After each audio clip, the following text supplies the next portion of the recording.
দেখি হয়ত ভমাৰয়া নন্দয়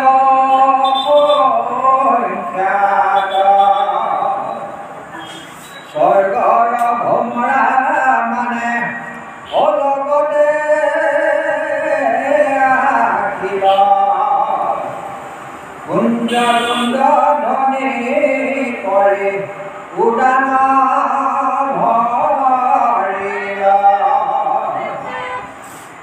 পৃথিৱী গৰাকী লচৰ গৰপাৰি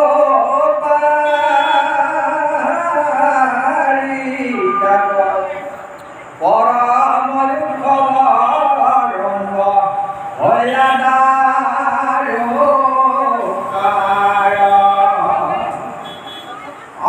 পাছে শুভ লগ্ন চাৰি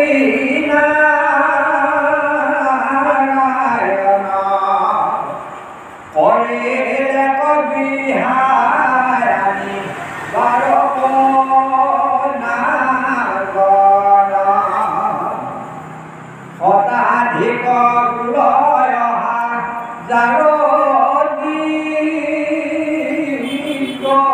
নাৰী আপুনি গলে ৰূপ হলে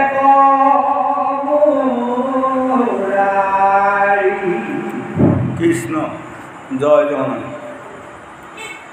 তুমি শ্ৰী শংকৰ গুৰু অভকতৰ কল্পতৰু জানি মই পখিলো শৰণে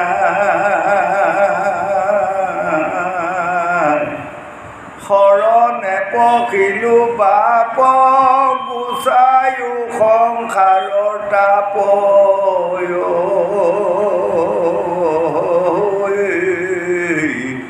অনামৰ নচাৰূপ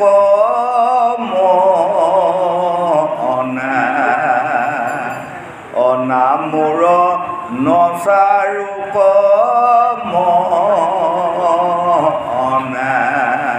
জয় জয়তে আজি আমাৰ মৰিগাঁও জিলাৰ শ্ৰী শ্ৰী কৃষ্ণ মন্দিৰত মহাভাগৱত অনুষ্ঠানত সমবেত হোৱা সাধু গুৰু বৈষ্ণৱ ভকত ভকতনী যুৱক যুৱতী শিশু শিশুৰী সবাৰ উপাধলি আমাৰ অধমৰ মাথা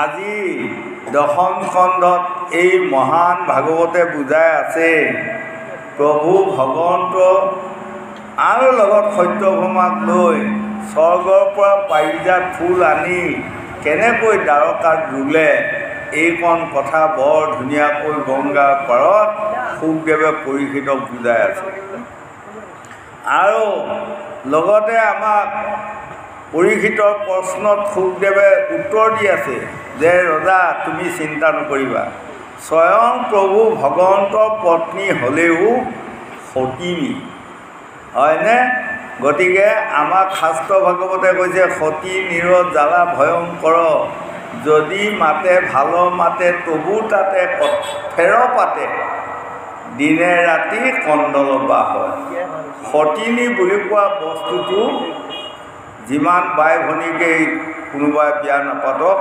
সতিনীৰ জ্বালা এটা তাত আছেই এই কথাটো আমাক আজি বুজালে গতিকে দেৱ ঋষি নাৰদে বিনা পাতৰ আগত এই পাৰিজাত ফুলজোপ মানে থোপা লৈ আহি প্ৰভু ভগৱন্তক অৰ্পণ কৰিলে আৰু প্ৰভু ভগৱন্তে এইকণ কথা তেওঁ চিন্তা কৰি নাচালে মোৰ কেইবাগৰাকীও পত্নী 8গৰাকী পত্নী অকল এগৰাকীক দিলে যে কোনোবা দুগৰাকীয়ে দুখ পাব বেয়া পাব এই কথাটো চিন্তা নকৰি তেওঁ ৰুক্মিণীক দিয়া হ'ল ৰুক্মিণীক দিয়াৰ লগে লগে সত্যভামাৰ হুলস্থুলত পৰিৱেশ হ'ল আৰু তেওঁ দিনে ৰাতিয়ে বাগৰি বাগৰি কান্দি থকা হ'ল মানে ভাত বা খোৱা বোৱা বয় বস্তু সকলো ত্যাগ দিয়া হ'ল, হয়নে?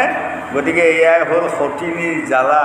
সেইটোতে আমাক বুজালে, সেই পুৰুষসকল পৰাপক্ষত আপোনাসকলে সকলোৱে চিন্তা কৰিব, সতিনী বুলি কোৱা বস্তুটো ঘৰত চপাই লোৱা মানে জামালা, হয়নে? সেইকাৰণে মন কৰিব, আব্দুল কালামৰ বাণীৰ গ্ৰন্থখনত লিখিছে, এজন মানুহে এজন মানুহৰ মহাশত্ৰু, এতিয়া তেওঁক মাৰি পেলাব লাগে। এতিয়া মাৰি পেলালেতো পাপ হ'ব, বা মাৰি পেলোৱা গম পালেওতো ক'ৰবাত জেল জৰিমনা হৈ যাব। গতিকে হেৰা, তুমি তেওঁ মাৰা বা কিবা এটা বেয়া বুদ্ধি নকৰি তেওঁৰ লগত ভাল হোৱাৰ যত্ন কৰা। ভাল হোৱাৰ যত্ন কৰিবলৈ পাৰা যদি আৰু এগৰাকী পত্নী তাক বিয়া কৰোৱাই দিয়া, তেনেহ'লে তুমি ঘৰতে বহি ৰং চাই থকা তেওঁক দুৰ্গতি কেনেধৰণৰ কিমান নোহোৱা হয়নে? আজি সেইটো আজি স্বয়ং প্ৰভু কৃষ্ণৰ আজি মহিষীসকলৰ ভিতৰতো আমাক দেখুৱালে সতিনীৰ যে এইটো অতি ভয়ংকৰ জ্বালা। প্ৰভু ভগৱন্ত আজি মানে সত্যভামাৰ ওচৰত সেৱ মানিবলগীয়া বাধ্য হ'ল আৰু ক'লে, তুমি চিন্তা নকৰিবা, বোলা স্বৰ্গত যাই তোমাক পাৰিজাত ফুল আনি দিয়া হ'ব। তাৰমানে নিদিলেও ৰক্ষা নাই, প্ৰভু ভগৱন্ত পাহত পৰি গ'ল। তেতিয়া সত্যভামাৰ লগত লৈ স্বৰ্গৰ পৰা পাৰিজাত হৰণ কৰি লৈ আহিল। আৰু সেই হৰণ কৰিব যাওঁতে কি হ'ল, প্ৰভু ভগৱন্ত কৃষ্ণৰ লগত ইন্দ্ৰই আহি যুদ্ধ পাতি ল'লে। আৰু সেইখন যুদ্ধ 24 ঘণ্টা একেৰাহে যুদ্ধ হ'ল। যুদ্ধত যেনিবা ইন্দ্ৰ পৰাজয় বৰণ কৰিলে, কিন্তু এতিয়া মন কৰক, পত্নীৰ কথাত গৈ আজি কিমানখন ডাঙৰ যুদ্ধত পৰিল। যদি সেইখন যুদ্ধত হাৰি যোৱা হয়, গোটেই জীৱনটোত কিমান লজ্জা আহিলে হয়। সেইকাৰণে আমাৰ জ্যোতিষ শাস্ত্ৰত ভিগুৱাদী বাৰমণিসকলে লিখিছে যে ৰজাৰ দণ্ডত কাটা যায়, দণ্ডত পঁইতা ভাত খায়, হয়নে? যিসকলে দণ্ড পাব তেওঁক গৰম ভাত পাহৰি যাব লাগিব, পঁইতা ভাত খাওঁতে জন্ম যাব। আৰু ৰজাৰ দণ্ড, সেইকাৰণে আমাক বুজাইছে, সেই লোকসকল আপোনালোকে ৰাজদণ্ড বা ৰজাৰ দুখত নপৰিবা। ৰজাৰ দুখটো বৰ বেলেগ বা বেয়া দুখ। গতিকে আমাৰ সমজুৱা দুখত পৰিলে আমি ক্ষমা ভিক্ষা মাগিলে ক্ষমা পাওঁ, কিন্তু ৰজাৰ দুখত আমি ক্ষমা নাপাওঁ। এইকণ কথা আজি বুজাই আছে। গতিকে এই পাৰিজাত ফুল ইন্দ্ৰক যিনি স্বৰ্গৰ পৰা আনি মানে আজি দ্বাৰকা নগৰত পাৰিজাত ৰোৱা হ'ল। আৰু লগতে আমাক আজি ভাগৱতে দেখুৱাইছে, স্বৰ্গৰ যিমান ভোমোৰা আছিল সেই পাৰিজাতৰ গোন্ধত আজি দ্বাৰকা নগৰ পালে। গতিকে আমাক কৈ যে মন কৰিবচোন, এজন মানুহক যদি কোনোবাই দায়িত্ব দিয়ে, কালিলৈ তুমি 3টামান ভোমোৰা ধৰি দিয়া, কিন্তু 3টা ভোমোৰা ধৰি দিব নোৱাৰিব। গতিকে আমাক বুজাইছে এই লোকসকল, যদি আপোনাৰ দুৱাৰদলিত বা সন্মুখত আপুনি খুব সুগন্ধিযুক্ত ফুল কেইডালমান ৰুই, তেনেহ'লে আপোনালোকে ভোমোৰাবোৰক আমন্ত্ৰণ কৰিবও নালাগে, নিমন্ত্ৰণ কৰিবও নালাগে। এই ফুলৰ গোন্ধ পালেই ভোমোৰা সদায় আপোনাৰ গৃহত প্ৰৱেশ কৰিব, হয়নে? গতিকে এইটো আমাক তাত দেখুৱালে। আকৌ আমি যদি দেহ মাৰ্গত চাওঁ, তেনেহ'লে আমাক দেখুৱালে, সেই লোকসকল তোমাৰ মনটো আৰু তোমাৰ দেহ প্ৰাণ আপুনি সুগন্ধি বনাব যত্ন কৰক, হয়নে? যদি আপোনাৰ দেহটো সুগন্ধি ফুলৰ নিচিনা বনাব পাৰে, সকলো লোকসকলে আপোনাক মৰম দয়া চেনেহ আদৰ সকলোৱে দেখুৱাব। আৰু যদি আপোনাৰ বাক্য বচনবোৰ কঠোৰ হয়, বাক্য বচনবোৰ যদি মিঠা নোহোৱা হয়, তেনেহ'লে তোমাক বা আপোনাক কোনেও খাতিৰ নকৰিব। গতিকে 1 নম্বৰত আমি বাক্যটো মধুৰ হ'ব শিকিব লাগিব, হয়নে? সেইকাৰণে জ্যোতিষ শাস্ত্ৰত আমাক লিখিছে, 7টা বাৰত জন্ম লোৱাও একোটা তাৰ মানে কথা আছে বা প্ৰশ্ন আছে বা উত্তৰ আছে। যেনেকৈ দেওবাৰে জন্ম হোৱা ল'ৰা ছোৱালীবোৰ জ্যোতিষ শাস্ত্ৰৰ মতেদি শিক্ষিত হয়, সোমবাৰে জন্ম হোৱা লোকসকল শান্ত হয়, মঙলবাৰে জন্ম হোৱা মানে কেঁচুৱাসকল ল'ৰাই হওক ছোৱালীয়ে হওক সাহসী হয়। বুধবাৰে জন্ম হোৱা সতী সন্তানবোৰ গীত নৃত্য গীতত পাৰ্গত হয়। বৃহস্পতিবাৰে জন্ম হোৱা সতী সন্তানবোৰ মধুৰ বাক্য হয়, তেওঁলোকৰ মাত শুনাৰ লগে লগে মিঠা লাগে। আৰু শুক্ৰবাৰে জন্ম হোৱা সতী সন্তানবোৰ দীৰ্ঘজীৱী হয়। আৰু শনিবাৰে জন্ম হোৱা সতী সন্তানবোৰ বাৰৰ দুখ লাগে। গতিকে যদি আপোনাসকলৰ কোনোবা কেঁচুৱা বা সতী সন্তান শনিবাৰে জন্ম হোৱা আছে, তাৰ এটা প্ৰতিকাৰ কৰিব জ্যোতিষৰ মতে। কি প্ৰতিকাৰ জানে? শনিবাৰৰ দিনা এটা জন্মান্ধ মানুহক এসাঁজ ভাত খুৱাই এটা বস্ত্ৰ আৰু এটা দক্ষিণা দান কৰিব। তেনেহ'লে জীৱন যুদ্ধত সি সদায় জয়ী হ'ব। আৰু যদি এইখন প্ৰতিকাৰ নকৰে তেনেহ'লে তেওঁৰ জীৱন যুদ্ধত পৰাজয় হয় বুলি ভিগু আদি বামুণীসকলে জ্যোতিষশাস্ত্ৰত লিখা আছে। গতিকে এইখন কথা জ্যোতিষৰো মই আগবঢ়াই দিলোঁ। গতিকে আপোনাসকলে এই মহান ভাগৱত শুনি আমি 4 প্ৰকাৰে জ্ঞান আয়ত্ত কৰিব লাগিব। আমাৰ জ্ঞানে আদি মূল জ্ঞান নহ'লে যাই জাতি কুল। আমি যদি শাস্ত্ৰ ভাগৱত শুনি সাধু জ্ঞানী মহন্ত বৈষ্ণৱ ভকত হ'ব পৰা যায়, তেনেহ'লে আনৰো উপকাৰ হ'ব আৰু নিজেও উপকাৰ নিশ্চয় পাব। গতিকে পৰৰ উপকাৰ সাধন কৰিব যিসকলে বিচাৰি ফুৰে, তেওঁৰ উপকাৰ প্ৰভু ভগৱন্তে নিজে কৰে বুলি আমাক ভাগৱতে বুজাই আছে। গোবিন্দ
এতিয়া আমাক আজি ভাগৱতে দেখুৱাইছে, তাৰ পাছত প্ৰভু ভগৱন্তে জৰাসন্ধক বধ কৰি মানে নৰকাসুৰক বধ কৰি 16,100 নাৰী তেওঁ বিয়া কৰাল। এইটো আমাক প্ৰভু ভগৱন্তৰ মহিমা এটা দেখুৱাইছে। সেই লোকসকল এইখিনিত ক'লে কোনজনে বুজে কোনে পৰিৱেশ সীমা। প্ৰভু ভগৱন্তৰ মহিমা অপাৰ। এই প্ৰভু ভগৱন্তৰ মহিমাৰ কথাখিনি আপোনাসকলে যদি লৈ দেহ মাৰ্গলৈ এইখন বুজাই চায়, তেনেহ'লে আমাৰ দেহ মাৰ্গতে 16,100 নাৰী আছে। এই 16,100 নাৰী আমাৰ দেহটোত আছে আৰু আমাৰ দেহটোতে প্ৰভু ভগৱন্ত কৃষ্ণ 14 সাক্ষী লয়া দেহে আছে দামোদৰ ভান্দিবা নৰিবাউৰী আপোনাৰ কলিৰ নৰ। 14টা সাক্ষী লৈ প্ৰভু ভগৱন্ত আমাৰ দেহতে বহি আছে। আৰু নোম ছাল মাংস তেজৰ সমুদ্ৰত কোনে কৰি আছে মেলা। 24 তত্ত্বলৈ পঞ্চভূত সমে কোনে খেলি আছে খেলা। 5টা ভূত 24টা তত্ত্বক লগত লৈ প্ৰভু ভগৱন্তে আমাৰ প্ৰত্যেকৰে নিজা নিজা দেহত এই ফিল্ডখনত খেলা কৰি আছে। কৃষ্ণ কল্যাণ হয়। গতিকে এই কথাখিনি আমি সদায় দেহ মাৰ্গত বুজি থোৱাটো প্ৰয়োজন। কাৰণ কিয় জানে? 16,100 নাৰী প্ৰভু ভগৱন্তে বিয়া কৰিলে। 1600 গোপীৰ লগত কৃষ্ণই প্ৰভু ভগৱন্তই বৃন্দাবনত ৰাসক্ৰীড়া কৰিলে। এইবোৰ হ'ল বিশ্বৰ কাহিনী। এই কাহিনীবোৰক আমি দেহ মাৰ্গত আনিব লাগিব। গতিকে আমাক কৈছে এই লোকসকল প্ৰভু ভগৱন্ত আমাৰ এখন দেহ বৃন্দাবনত গোপীৰ লগত তেওঁ ৰাসলীলা কৰিয়ে আছে। আমাৰ এখন দেহ বৃন্দাবন। গতিকে আমি এই প্ৰভু ভগৱন্তৰ এইটো এটা আমাক মায়া দেখুৱাই আছে। চোৱা, নাৰীৰ মায়া কেনেধৰণৰ, ধনৰ মায়া কেনেধৰণৰ, আমাক আটাইতকৈ দেখুৱালে সেই লোকসকল নাৰীৰ মায়া আৰু ধনৰ মায়া। এই মায়া দুটাই আমাক সকলোকে ব্যাকুল কৰি আছে। আৰু এই মায়া দুটাত যিসকলে পৰি ব্যাকুল হয়, সেইসকলে ইহকালে পৰকালে প্ৰভু ভগৱন্তক লাভ কৰিব নোৱাৰে বা আত্মাক গতি দিব নোৱাৰে বা এই পৃথিৱীখনত তেওঁ শান্তি লাভ কৰিব নোৱাৰে বুলি ভাগৱতে আমাক বুজাই আছে। গোবিন্দ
ঈশ্বৰ কৃপা কল্যাণ কৰাই 16,108গৰাকী নাৰী প্ৰভু ভগৱন্তে বিয়া কৰালে আৰু 16,108টা ঘৰ গৃহ তাৰমানে বৰ সৌন্দৰ্যৰে ধুনীয়াকৈ বনাই পথে পথে এগৰাকীকৈ নাৰী থকা আৰু সকলোৰে লগত যে প্ৰভু ভগৱন্ত আছেই এই কথাটো কোনেও কাকো বুজি পোৱা নাই।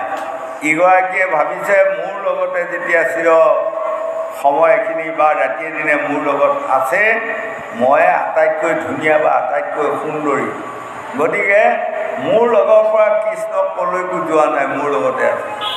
আৰু এগৰাকীয়ে ভাবিছে মোৰ নিচিনা সুন্দৰী দেখাত শুনাত ভাল আৰু কোন আছে, গতিকে কাৰো লগত নাথাকি মোৰ লগতে মানে চাৰ ৰাত কৃষ্ণ আছে, দেখিছেনে।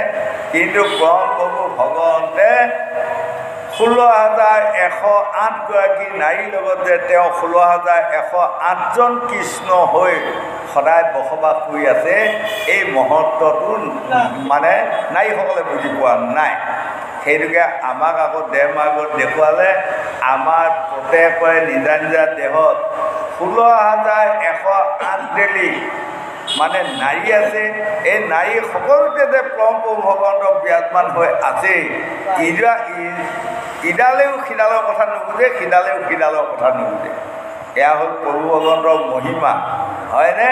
সেইকাৰণে ঘোষাত মাধৱদেৱে সেইখন কথাকে লৈ আহি লিখিছে, ঐবেক্য ঈশ্বৰ হৰি কিমতে পুজিব তাংক ব্যাবক্ত কিবা বিষৰ জন এটা অন্ত মূৰ্তি সৈন্য কেনেমতে চিন্তি বাহা ৰাম বুলি শুদ্ধ কৰা মন। সেই লোকসকল বৃক্ষ তৰু লতা সকলোতে সহায় কৰি দিয়ক, কল্যাণ কৰক, শূন্য প্ৰভু ভগৱন্ত সকলোতে বিৰাজমান হৈ আছে। উৰণ উৰণ গজন ভৱন চাৰিমুঠি জীৱ। এই লোকসকল জানি লওক, আমাৰ দেহত যেনেকৈ ভগৱন্ত আছে, এটি পিপৰ পৰুৱাৰ দেহতো ভগৱন্ত তেনেকৈ আছে। সেইকাৰণে দেৱৰ্ষি নাৰদে প্ৰভু ভগৱন্তক সুধিছিলে, আপুনি হাতীটোৰ লগততো আছে, বোলে মই হাতীৰ লগতো আছোঁ। এতিয়া কিমান ডাঙৰ হৈ আছে? কৈছে কিমান ডাঙৰ হৈ আছোঁ সেই মহিমাটো মই নাজানো। এটা পিপৰৰ লগত আপুনি আছে বোলে, তাৰ লগত আছে, তাত কিমান সৰু হৈ আছে? কৈছে সেই মহিমাটো ভকতে জানিব।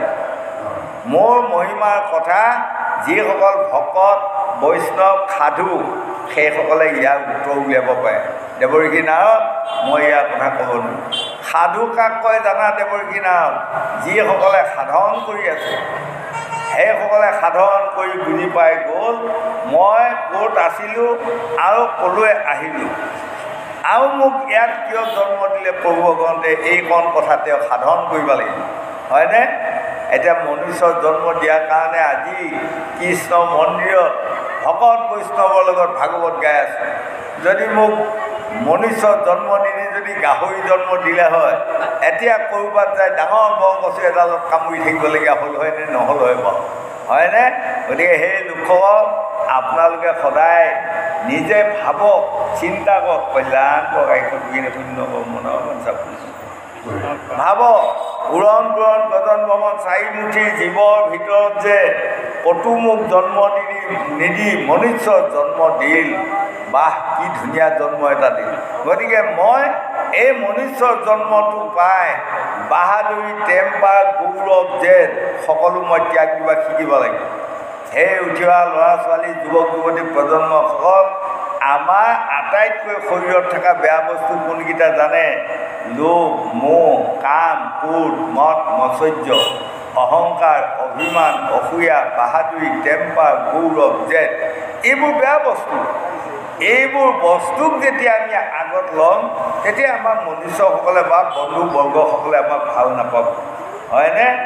আমি জ্ঞানী সাধু ব্ৰাহ্মণক নমস্কাৰ কৰোঁ, মধ্যস্থজনক লাগি হাতৰ জোৰ কৰোঁ। হয়, আমাতকৈ যিসকল গুণী জ্ঞানী ব্ৰাহ্মণ সজন সেইসকলক আমি প্ৰণাম কৰিব শিকিব লাগিব। আৰু মধ্যস্থজনক লাগি তাৰমানে সমনীয়া লোকসকলক হাত জোৰ কৰি আলিংগন দিব শিকিব লাগিব। ইতৰজনক মই বোলো কিয় বাণী, নিন্দা নকৰিবা মোক অতি অল্প জানি। ইতৰ মানে কি? আমাতকৈ যিসকল সৰু চাম, হয়নে? সেইসকলক কৈছে ইতৰ। সেইসকলক আমি মৰম চেনেহ আদৰ সন্মান কৰিব শিকিব লাগিব। সেইসকলক যেতিয়া আপুনি মৰম চেনেহ আদৰ কৰিব, সেইসকলে আপোনাক ভাল ব্যৱহাৰ কৰিব। মন কৰিব, কণ কণ ল'ৰা ছোৱালী কিছুমান উমলি থাকক, আপুনি প্ৰমাণ কৰিবচোন। বৰ যদি বেয়া বেয়িকৈ দাবী ৰুবা দেই, সিহঁতে ভয় খাব, দৌৰি যাব, কিন্তু আপোনাক নামানে। আৰু যদি আপুনি সকলোকে দেহা সোণ এনেধৰণৰ যদি ব্যৱহাৰ কৰে, এই লৰাই লৰাই আহি আপোনাক ককা ককা বুলি সেৱা কৰি দিম, মই কিন্তু প্ৰমাণ পাইছোঁ, হয়নে? গতিকে আগৰ যুগত মন কৰিবচোন, ডাঙৰ ডাঙৰ গাড়ীবোৰত এইবোৰ লেখেই, আপোনাৰ ব্যৱহাৰে আপোনাৰ পৰিচয়। আজিকালি লেখেনে নেলেখে মই মন কৰা নাই যেনিবা বাৰু, হয়নে? গতিকে নিজৰ পৰিচয় ব্যৱহাৰতে নিজৰ পৰিচয়। আপোনাৰ ব্যৱহাৰতে আপোনাক মানুহে সন্মান কৰিব, আৰু আপোনাৰ ব্যৱহাৰতে আপোনাক মানুহে নিন্দা কৰিব বা বাসনা কৰিব, হয়নে? গতিকে আমি যাতে নিন্দা বাসনাত নকৰি আমি আনকো দুটি জ্ঞান দিলাব লাগিব। উঠি অহা যুৱক যুৱতী প্ৰজন্মসকলক আমি জ্ঞান দিব লাগিব। কাৰণ আমাৰ ভূত ভৱিষ্যত বৰ্তমান বুলি কোৱা তিনিটা বস্তু আছে। এতিয়া আমাৰ যিসকল লোক 60 বছৰ পাৰ হ'ল, আমাৰ এইসকল ভূত বুলি কোৱা হয়। আৰু যিসকল ল'ৰা ছোৱালী ডেকা গাভৰু বিয়া বাৰুত সোমাই আছে বা বিয়া বাৰু কৰিবৰ কাৰণে আগবাঢ়ি আহিছে, সেইসকলক কৈছে বৰ্তমান, হয়নে? আৰু যিসকল কণ কণ ল'ৰা ছোৱালী দৌৰি ঢাপৰি আছে, সেইসকল আমাৰ ভৱিষ্যত। সেইসকলক আমি দুটি জ্ঞান দি যদি থৈ যাওঁ, আৰু এই যুৱক যুৱতীসকলক যদি আমি ভাল সতী সন্তান, গুণী জ্ঞানী সাধু মহন্ত সতী সন্তান তোলাৰ উপদেশ বা জ্ঞান তত্ত্ব কিছুমান প্ৰদান কৰি থৈ যাওঁ, তেনেহ'লে ভৱিষ্যতে আমাৰ সুনাম আমি অৰ্জন কৰিব পাৰিম। কাৰণ সেইসকলে যেতিয়া গুণী জ্ঞানী শিক্ষিত পণ্ডিত কিছুমান সতি সন্তান জন্ম দিব, তেনেহ'লে এইখন অপবিত্ৰ পৃথিৱীকো এদিন পবিত্ৰ কৰিব পাৰিব, হয়নে? গাঁৱকো উন্নতি কৰিব পাৰিব, দেশৰো উন্নতি কৰিব পাৰিব। আৰু যদি কেনেবাকৈ সেইসকলে কিছুমান নৰাধম মানে পাতকী সতি সন্তান তুলি থৈ যায়, তেনেহ'লে এই দেশখন অকালতে ধ্বংস হ'ব আৰু আমি মৰিও গতি নাপাম। ঘোষাত মাধৱদেৱে লেখা নাই, যাৰ পুত্ৰ হবে ঐত হৰিত শৰণ লয়া, হৰি গুণ গাৱে শুদ্ধ ভাৱে, যদি দুৰ্ভক্ষিত মধু নদীৰ জল কপিয়া, পিতৃগণে পাৱে। যাৰ পুত্ৰ নাতিসকলে কৃষ্ণ খুৱাই যাৰ পুত্ৰ নাতিসকলে ঈশ্বৰৰ নাম গুণ গাব, দহক সেৱা সন্মান জনাই ফুৰিব জানিব, হয়নে? গুণী জ্ঞানী শিক্ষিত পণ্ডিত হ'ব, সেইসকলৰ আটা পিতাসকল মৰিলেও আত্মাই শান্তি পাব, হয়। আৰু আমাৰ পিতৃ পিতামহসকল চলি গ'ল, কৃষ্ণ ঈশ্বৰ কল্যাণ আমাৰ পিতৃ পিতামহ আই মাতৃসকল চলি গ'ল। আমি যেতিয়া ভাল কাম কৰিম, সেইসকলে তোৰ পৰা আমাক আশীৰ্বাদ কৰিম, হয়। আমি যদি কৰ্মহীন হৈ আমি ভাল কৰ্মহীন হওঁ, ভাল কৰ্ম কৰিব নাজানো, তেনেহ'লে মোৰ পিতৃ মাতৃসকলক যদি কৈ থকা যায়, মোক আশীৰ্বাদ দিয়ক দিব নেকি? নিদেই। আৰু যেতিয়া আমি ভাল কাম কৰি যাম, তেতিয়া মোৰ পিতৃ মাতৃ আটা পিতাসকলক মই ক'ব নালাগে মোক আশীৰ্বাদ কৰক বুলি ক'ব নালাগে, তেওঁলোকে এনেই আশীৰ্বাদ কৰিব। গতিকে উঠি অহা যুৱক যুৱতী প্ৰজন্ম হওক, এইবোৰ কথা আপোনাসকলে কাণ ধৰি শুনক, শুনি আপোনাসকলে জ্ঞানী হওক, শিক্ষিত হওক, পণ্ডিত হওক। আৰু যুৱক যুৱতীসকলে বিয়া বাৰু কৰি আপোনালোকে আলোচনা বিলোচনাই জ্ঞান তত্ত্ব বুজি গীতা ভাগৱতৰ বাক্যবোৰ মানি আপোনালোকে ধুনীয়া ধুনীয়া সাধু বৈষ্ণৱ ভকত সতি সন্তান তোলক। প্ৰহ্লাদৰ নিচিনা সতি সন্তান তুলিবাৰ যত্ন কৰক, ধ্ৰুৱৰ নিচিনা সতি সন্তান তুলিবাৰ যত্ন কৰক, মায়াৱতী, সাবিত্ৰী, লীলাৱতী, ভদ্ৰাৱতীৰ নিচিনা কন্যা কিছুমান তুলিবা যত্ন কৰক। তেনেহ'লে দেশখন এদিন অপবিত্ৰ নাশ কৰি পবিত্ৰ কৰিব পাৰিব বুলি 4 বেদ 14 শাস্ত্ৰ 18 পুৰাণে আমাক বুজাই আছে। গোবিন্দ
নাৰীৰ লগত তেওঁ গায়স্থ ধৰ্ম পালন কৰিছে। আমাৰ আশ্ৰম 4খন, সেই লোকৰ এখনৰ নাম হ'ল ব্ৰহ্মচাৰ্য, এখনৰ নাম হ'ল গায়স্থ, এখনৰ নাম হ'ল বানপ্ৰস্থ, এখনৰ নাম সন্ন্যাস। এই 4খন আশ্ৰমৰ ভিতৰত উত্তম আশ্ৰমখনৰ নাম হ'ল গায়স্থ। সেইকাৰণে মহাপুৰুষ শংকৰদেৱে কীৰ্তনত লিখিছে, গাহস্থ ধৰ্ম সমান কোনো ধৰ্ম নাই, নিয়মে সংযমে মাত্ৰ থাকিবা সদায়। আজি প্ৰভু ভগৱন্তে এই গাহস্থ ধৰ্মৰ নীতি নিয়মখিনি দেখুৱাই আছে বা তেওঁ ঈশ্বৰ সেৱা কৰি আছে। কিন্তু গোবিন্দ গোবিন্দ গোবিন্দ গোবিন্দ গোবিন্দ ৰাম মুৰাৰী অনন্ত কোটি ব্ৰহ্মাণ্ডৰ হৰি অধিকাৰী, সেইজন অনন্ত কোটি ব্ৰহ্মাণ্ডৰ অধিকাৰী। আৰু তেওঁনো বাৰু আকৌ সেৱা পূজা কৰিব লাগেই নে? নালাগে নিয়মতে।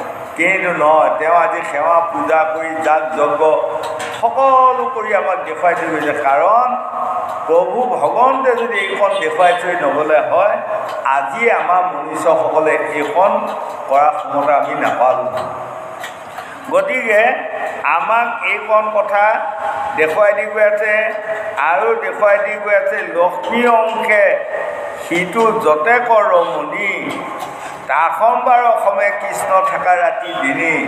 তেওঁলোকে আজি প্ৰভু ভগৱন্ত কৃষ্ণক আজি স্বামী পালে, তেওঁলোক লক্ষী অংশত জন্ম আছে।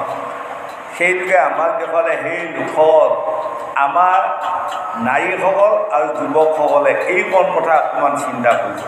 সৰু কালতে এজনী ছোৱালী যদি গুণী জ্ঞানী শিক্ষিত পণ্ডিত হৈ যায়, নিশ্চয় তেওঁ এটি গুণী জ্ঞানী শিক্ষিত পণ্ডিত স্বামী পাব। আৰু এজন ল'ৰা যদি গুণী জ্ঞানী শিক্ষিত হয়, তেনেহ'লে তেওঁ এগৰাকী গুণী জ্ঞানী শিক্ষিত নাৰী তেওঁ পাব। তাৰ এটা প্ৰমাণ মই অকণমান আগুৱাই গ'লোঁ। মহাভাৰতত শিৱচ্ছ ৰাজাৰ উপাখ্যানখনত মানে খণ্ডটো বৰ ধুনীয়াকৈ বনাই দিছে। যেতিয়া শিৱচ্ছ ৰাজাই শনিয়ে ধৰাৰ পাছত গৈ বাহু ৰজাৰ ৰাজ্যত চাপিল, তেতিয়া বাহু ৰজাৰ জীয়েকৰ নাম হ'ল ভদ্ৰাৱতী। ভদ্ৰাৱতী এখন ডাঙৰ স্বয়ম্বৰ পাতিছে। সেই স্বয়ম্বৰখনত ৰাইজ মানে সমাজত বা মঞ্চত নগৈ পদূলিত এডাল ডাঙৰ কদম গছ আছিল আৰু তাতে এডাল শিপা বৰ ওখ হৈ আছিল। শিপাডালতে বহি শিৱচ্ছ ৰজাই এজন ভিক্ষাৰী ভেষত সাগৰত যেতিয়া উটি বুৰি গৈ ভিক্ষাৰী হৈ মানে তেওঁ ভিক্ষাৰী বেশে তাত বহি আছিল।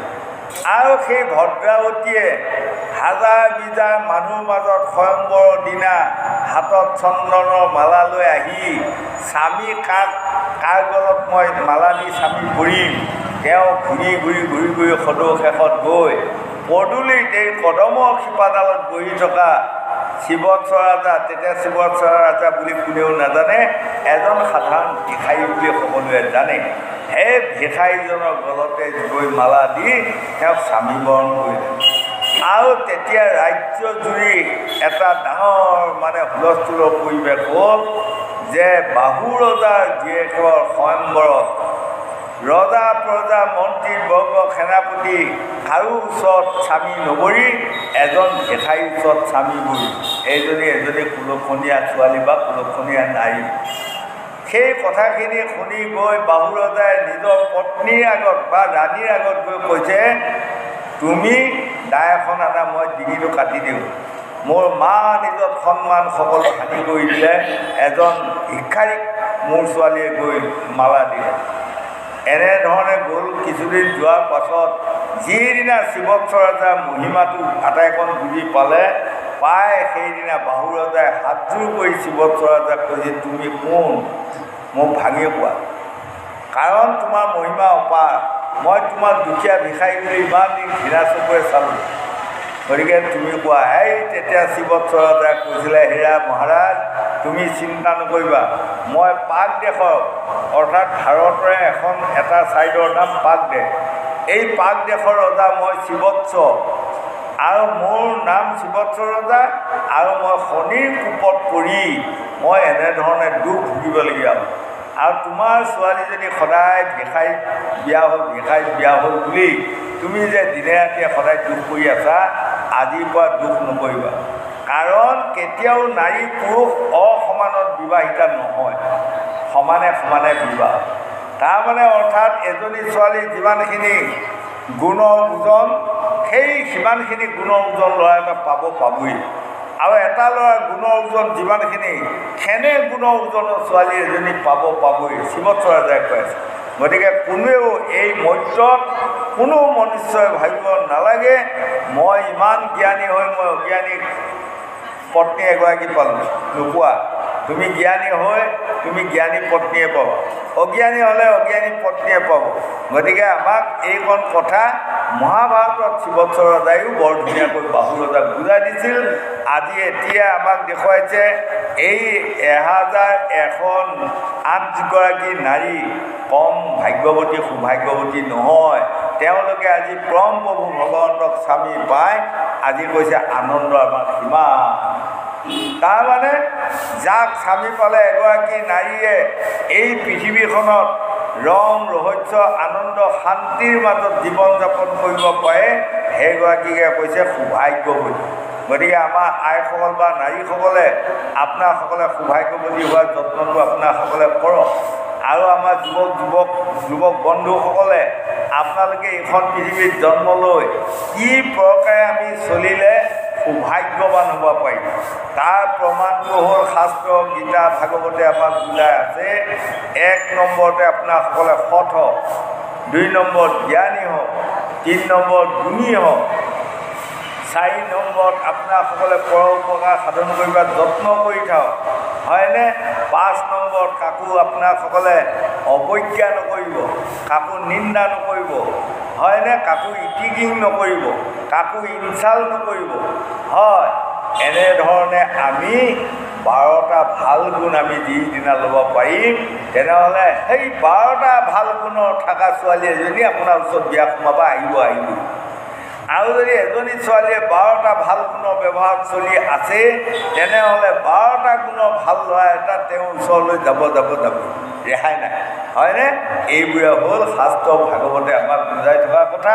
গতিকে যুৱক যুৱতী প্ৰজন্মসকল আপোনালোকে পাৰিলে 2-1 ঘণ্টা সপ্তাহত হ'লেও ভাগৱত শুনক। শুনি আপোনালোকে যদি প্ৰত্যেকে নিজে জ্ঞানী হয়, এই পৃথিৱীখনত জ্ঞানে আদি মূল জ্ঞান নহ'লে যাই জাতি কুল, তেনেহ'লে আপোনালোকে বুকু ভিন্দাই ক'ব পাৰিব এইখন পৃথিৱীত মই সুখ আৰু শান্তি পাম। আৰু যদি ঠগ প্ৰবঞ্চনা লুচা পাজি তেনেধৰণে বেয়া কৰ্মত আমি মজি থকা হয়, তেনেহ'লে আমি শান্তি দোকান এখন ক'ত আছে বিচাৰি উলিয়াব নোৱাৰিম বুলি শাস্ত্ৰ ভাগৱতে আমাক বুজাই আছে। গোবিন্দ জয় কৃষ্ণ জয়।